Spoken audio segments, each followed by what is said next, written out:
വളരെ ഹാർഡായിട്ടായിരിക്കും നമുക്ക് കിട്ടണത് അല്ലേ.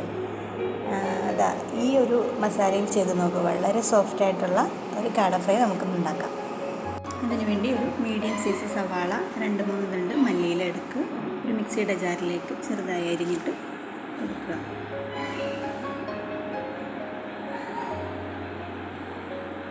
അതിനുശേഷം 1 ടീസ്പൂൺ ഇഞ്ചി വെളുത്തുള്ളി പേസ്റ്റും 1/2 ടീസ്പൂൺ മഞ്ഞൾപ്പൊടി, 2 ടീസ്പൂൺ മുളക് പൊടി, എരിവിനനുസരിച്ചിടാം.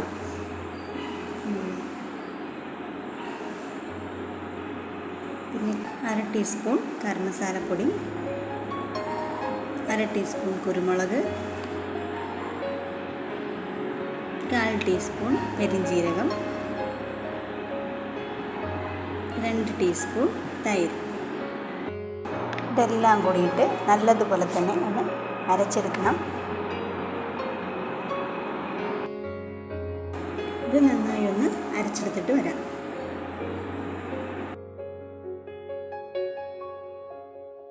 നല്ലതുപോലെ തന്നെ അരഞ്ഞു കിട്ടിയിട്ടുണ്ട്. ഇതൊരു പ്ലേറ്റിലേക്ക് മാറ്റിയെടുക്കാം. ശേഷം ഉപ്പ്, ആവശ്യത്തിന് വേണ്ട ഉപ്പ് ഇട്ട് കൊടുക്കുക.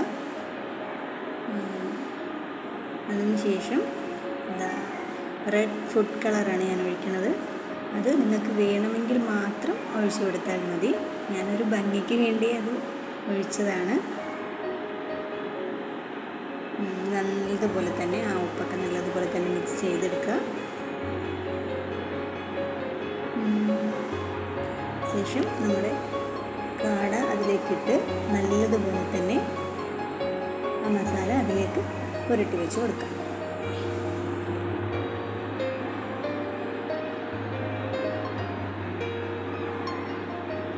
നല്ലതുപോലെ തന്നെ അതിലേക്ക് മിക്സ് ചെയ്ത് കൊടുക്കണം.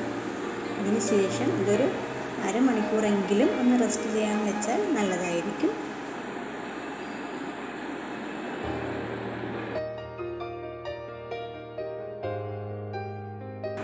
ഞാനിവിടെ അരമണിക്കൂർ വെച്ചതിന് ശേഷമാണ് ഫ്രൈ ചെയ്യുന്നത്. അങ്ങനെ വെച്ച് കഴിഞ്ഞാൽ കുറച്ചുകൂടി സോഫ്റ്റായിട്ട് കിട്ടും. ഇവിടെ വെളിച്ചെണ്ണയിലാണ് ഫ്രൈ ചെയ്തെടുക്കുന്നത്. വെളിച്ചെണ്ണ ആകുമ്പോൾ നമുക്ക് കുറച്ചുകൂടി ഒരു ടേസ്റ്റ് ആയിരിക്കും അല്ലേ.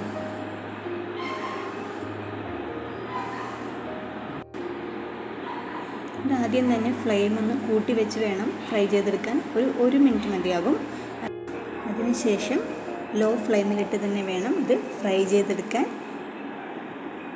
എന്നാലേ ആ ഒരു സോഫ്റ്റിൽ ഇത് കിട്ടുകയുള്ളൂ.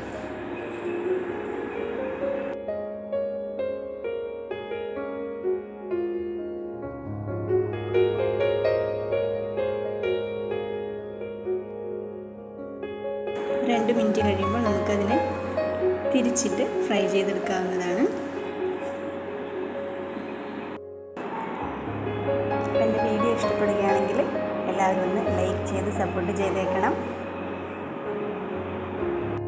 ചാനൽ സബ്സ്ക്രൈബ് ചെയ്യാതെയാണ് വീഡിയോ കാണുന്നതെങ്കിൽ മറക്കാതെ തന്നെ സബ്സ്ക്രൈബ് ചെയ്തേക്കണേ.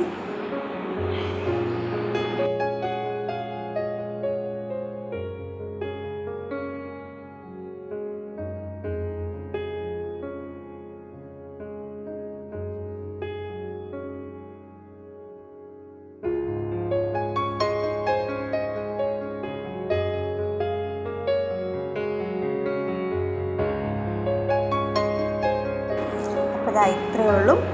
വളരെ ടേസ്റ്റിയും സോഫ്റ്റും ആയിട്ടുള്ള ഒരു കാട ഫ്രൈ തന്നെയാണിത്. എല്ലാവരും ഒന്ന് ട്രൈ ചെയ്ത് നോക്കണം. ഇഷ്ടപ്പെടുകയാണെങ്കിൽ കമൻറ്റിലൂടെ അറിയിക്കണം. അപ്പോൾ മറ്റൊരു റെസിപ്പിയുമായി നമുക്ക് വീണ്ടും കാണാം.